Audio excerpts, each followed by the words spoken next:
Hello everyone, welcome back to Tech It Simple. I hope you all are doing great. So, in today's episode, I'm going to guide you through the tutorial video on how to log into Banner Bank.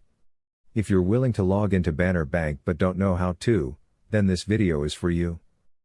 To get started, first of all, go ahead and open any browser and in the search box, type in Banner Bank, and hit enter. Click on the first link that appears from the search results. So, in order to log in, you can see the online banking option right there. Click on Sign In, and here you will be taken to the login page. So, here's what you've got to do. In order to log in, simply fill up your login ID and password. You can also click on Remember Me if you want to save the password for the next time. And once you are done inputting your login ID and password, you can simply click on the login option, and you will be successfully logged into Banner Bank. That is how easily you can log into Banner Bank. I hope you found the video to be helpful. Please do not forget to subscribe to our channel and also press the notification bell for more updates. I'll see you again in the next video. Goodbye till then.